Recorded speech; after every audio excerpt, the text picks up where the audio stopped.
Hey, yo, what's decent? Yo, I got a crazy battle here. This happens to be the third match for the West Babylon VGC Conference. I'm going to lead out with my Rotom Wash as well as my Gardevoir. My opposition is going to lead out with Staraptor and Garchomp, which happens to be a perfect matchup for what I bring out. So that's great right there. I'm going to go straight for the Dazzling Gleam and the Thunderbolt.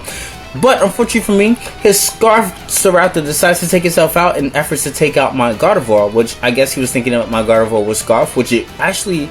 I think it is. I really think it is. So that was a great play on his behalf. So I'm going to go for the Thunderbolt, assuming that his Staraptor was still in play because he does have Politoed, he does have Ludicolo, from what I did see in the team preview. So a lot of things are going to take super effective damage from electric type attacks. So I'm just going to go for the Protect. I figured that he might want to target the Rotom because Rotom happens to be a huge threat to his party. I'm going to set up the Tailwind, which is good. And then he's going to retaliate with the Rock Slide. Normally be able to take out the Talonflame, but since I have the Charty Barrier, I am going to live that. And I am just going to go for the Brave Bird and the Hydro Pump. Now, because I have the Tailwind up, my Rotom would be able to outspeed the Garchomp, and it should 2-hit KO at that range. So that's great there. I thought that, he probably thought that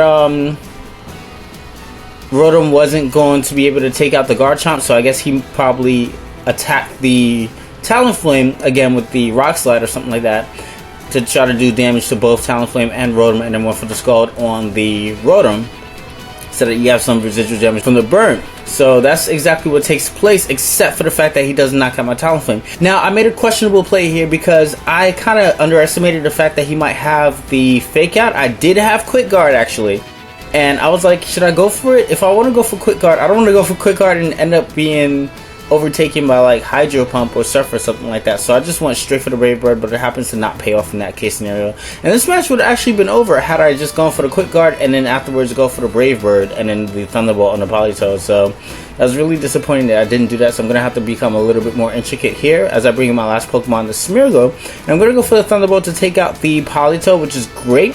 And now since Smeargle gets a boost in speed after the Tailwind peters out this turn, I can actually still be able to outspeed the Ludicolo despite Ludicolo having a switch swim ability, transform into it while it's asleep, and then go for the Thunderbolt. My last Thunderbolt, being that my Rotom is burn, is going to knock itself out because of the burn status, and I'm going to go for a nice little Giga Drain on the next turn. So that should happen there as long as I'm able to win the speed ties now. So it's all boils down to speed ties. I win the first one, get it for Giga Drain, he stays asleep, and I get the second Giga Drain. So that was a good game. I definitely did have a lot of fun, and I'll post around 4 up in a bit. See you guys later. Peace. What you doing?